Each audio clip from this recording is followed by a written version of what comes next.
Welcome to the second season of Murder in 20 podcast, where I, Bobby Stevens, am your host with a new episode every Wednesday. If you're a serious fan of true crime and love listening to podcasts, but don't want all that small talk, you've come to the right place. We get right to the facts. Murder in 20 episodes are concise and complete in 20 minutes. Less talk and more true crime. Be sure to like, share, and follow to learn about upcoming episodes.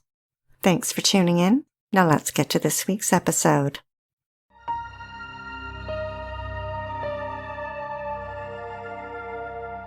Toronto is Canada's largest city with a population of over 6 million.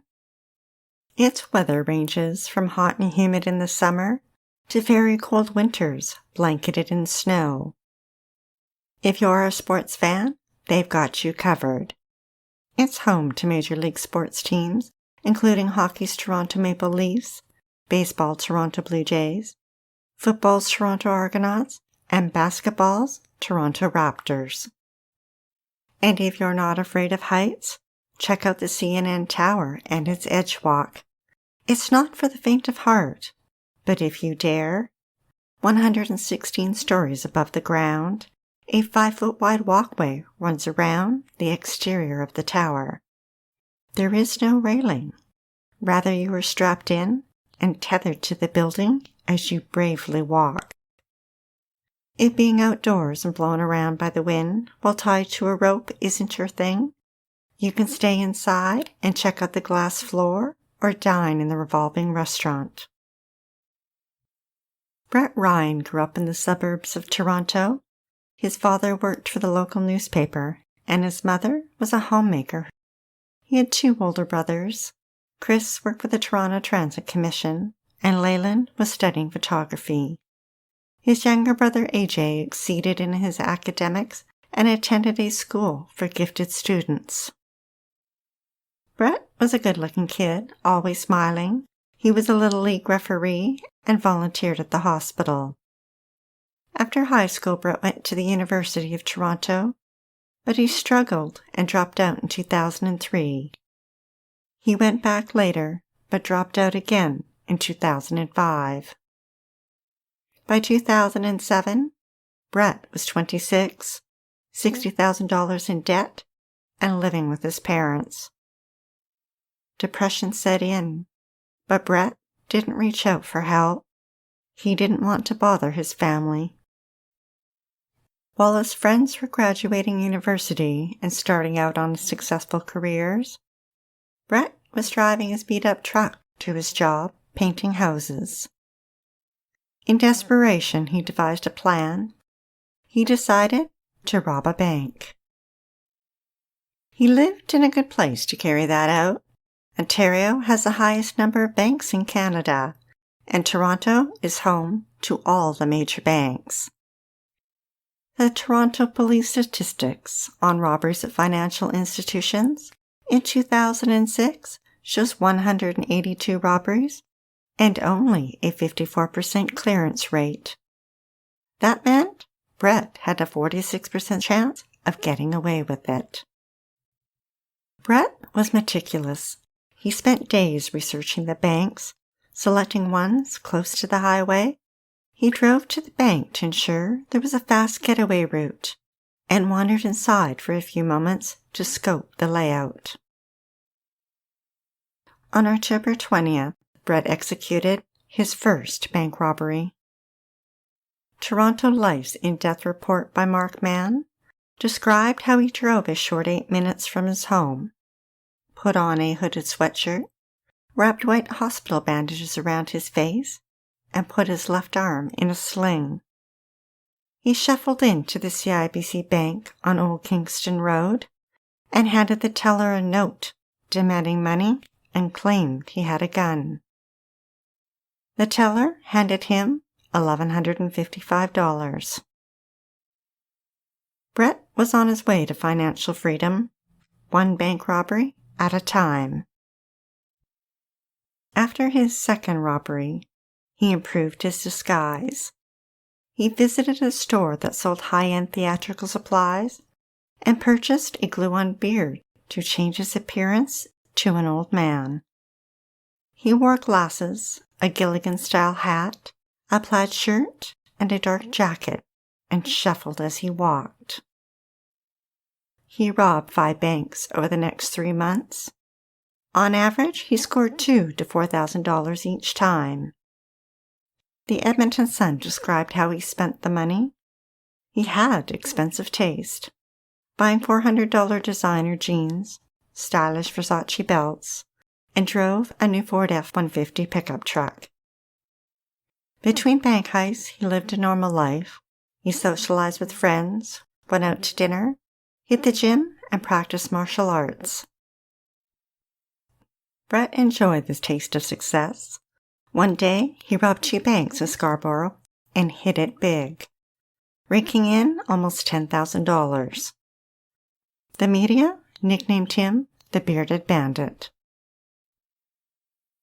Brett had unknowingly left his fingerprints behind, and police had linked the robberies with the wording he used on the hold-up note that demanded a few $1,000s in 60 seconds, warned that he had a gun, and told the teller to stay calm. Police knew they had a serial robber on their hands, but Brett didn't have a criminal record, and his prints weren't on file. They noticed he was targeting banks along Highway 401, so they positioned 25 police officers around banks near the highway. But then Brett robbed a bank that wasn't under surveillance.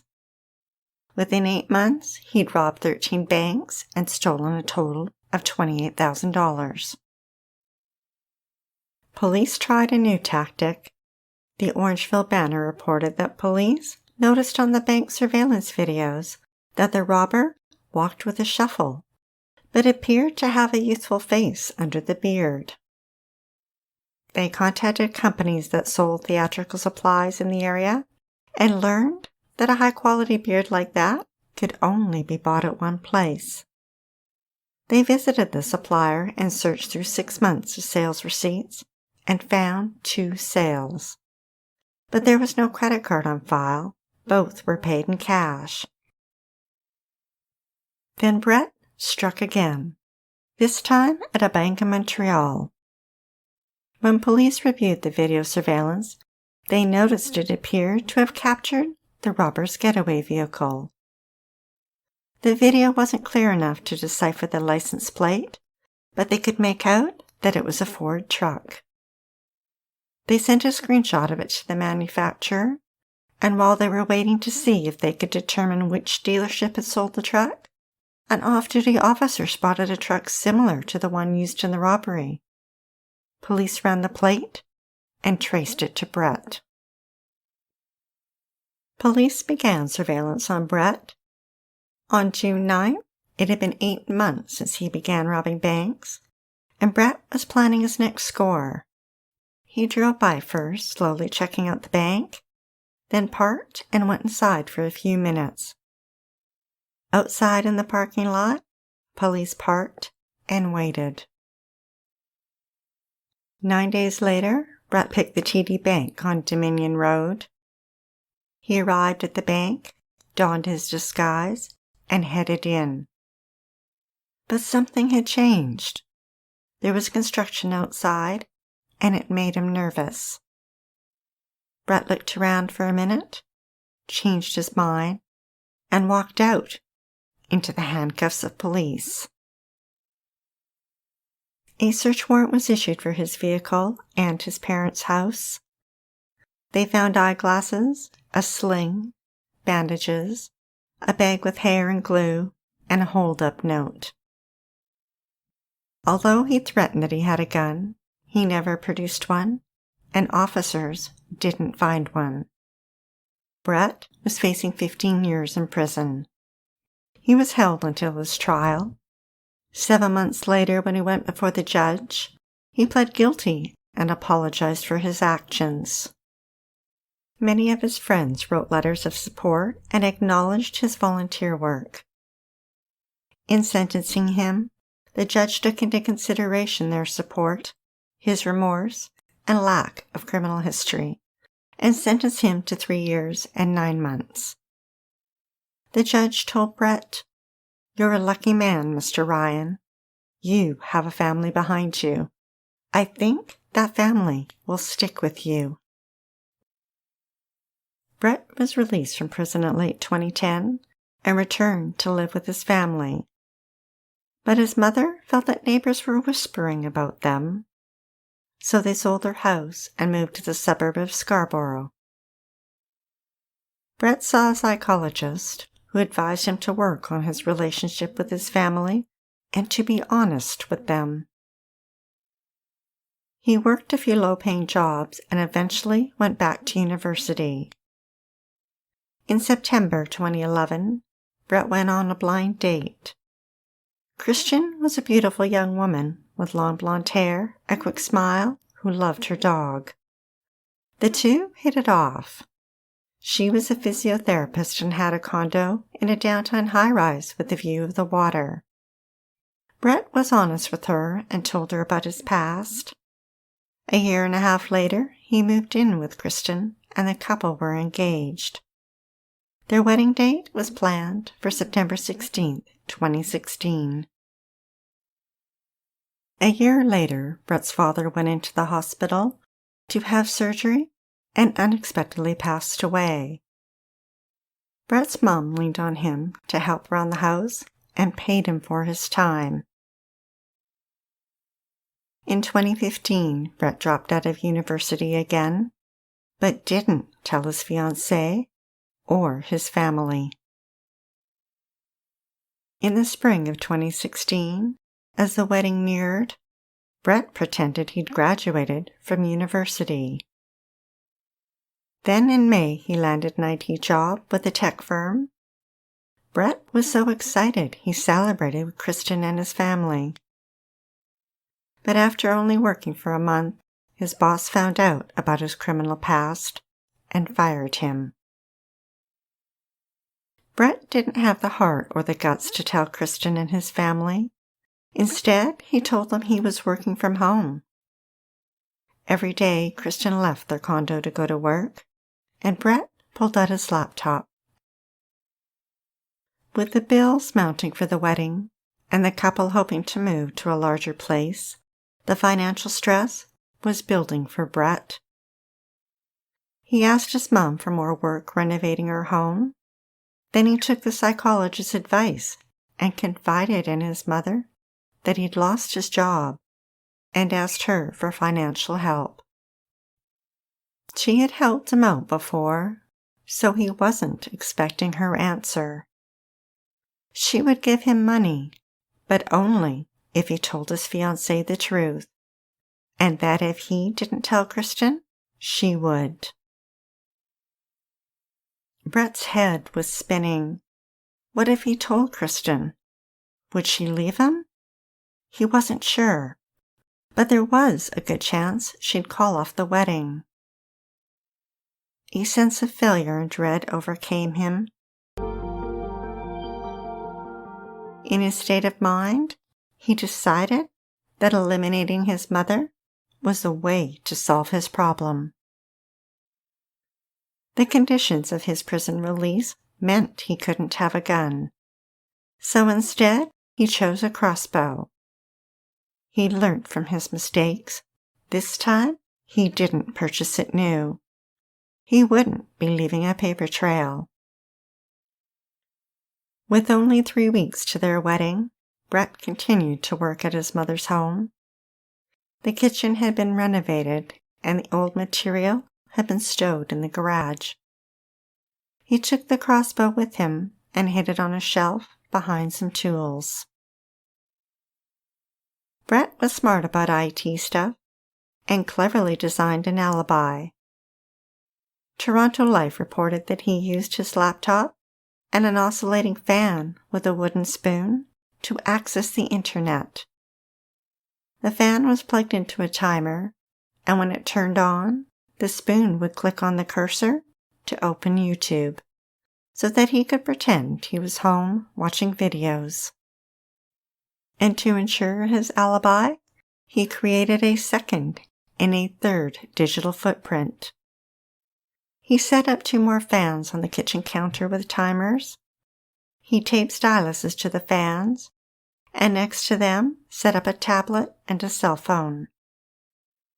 He pre-typed messages so that when the timer turned on, the fan would turn, and the styluses would tap the screens and send the messages. Rather brilliant when you think about it. August 25th was a hot and humid summer day. That morning, Brent and Kristen woke up early with distinctly different plans. At 7:30 a.m., Kristen headed off to work, and Brett put his plan for murder into gear. For some unknown reason, he didn't turn on the fan or timers. Was it the stress of what he was about to do that made him forget? Or did he think he wouldn't need them? He put on 2 pairs of jeans and packed a bag with extra clothes, arrows, and bolts for the crossbow. Now, if you're wondering what a bolt is, so was I. Turns out it's a short arrow that can vary from 6 to 16 inches. Brett knew he had to avoid the security cameras in the condo building, so he walked down the stairs, all 14 flights. He took the train, got off, and walked the last 10 minutes to his mother's house. Sue wasn't expecting to see her son that day. He tried to persuade her not to tell Kristen, but she wouldn't change her mind. Their discussion escalated into an argument. She picked up her cell phone and called Brett's older brother Chris to come and help. Brett panicked. This wasn't how it was supposed to go. He was losing control. He walked out of the house and strode over to the garage. His mother followed him. He didn't have time to load the crossbow, so he grabbed a bolt and stabbed her. Then he wrestled her to the ground. She fought back. He scrambled for something he could use and found a yellow nylon rope. He wrapped it around her neck and squeezed. Brett knew that Chris would be there any minute. He picked up the crossbow and loaded it. Chris stepped into the garage and never saw it coming.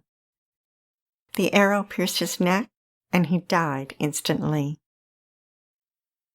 Brett placed his brother's body on top of his mother's and threw a tarp over them.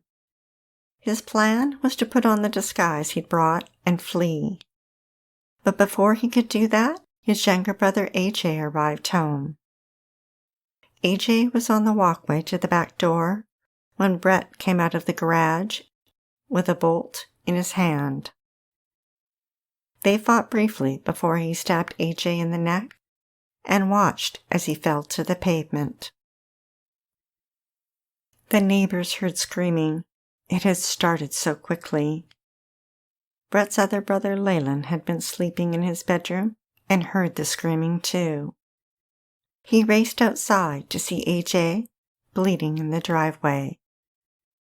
He ran back inside to call 911, but Brett followed him. They fought their way through the house, breaking furniture as they went. Blood dripped onto the floors and splattered on the walls. Leyland managed to break free of Brett's grasp and raced toward the street. AJ had managed to crawl down the driveway and was near the road. Leyland ran across the street to a neighbor's house. Brett followed. Toronto City News reported that Leyland hammered on the door. His neighbor Carl opened it, and Leyland fell into his arms. He staggered into the front room and fell on the floor. He told Carl to call 911. "My brother's bleeding in the driveway. Make sure the police come." Then he passed out. Brett returned to his mother's house and went inside.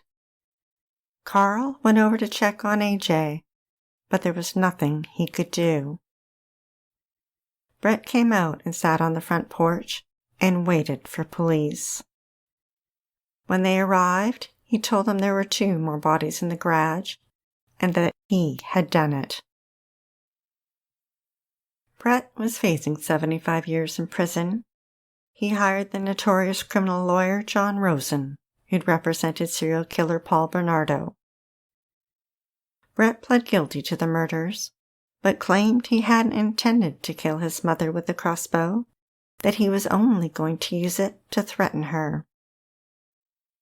The judge sentenced Brett to life in prison, with no chance of parole for 25 years, for first-degree murder for his brother Chris, and 2 concurrent life sentences for second-degree murder for his mother and brother AJ. Brett will be eligible for parole in 2041 when he will be 60 years old. This time, he does not have family behind him.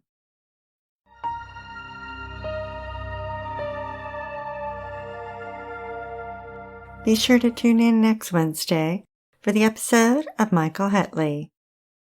For years, Janelle and Siobhan cranked their music, threw parties, and annoyed their neighbors. They had no idea that next door, Mike was an ex-police officer who wasn't afraid to pull the trigger.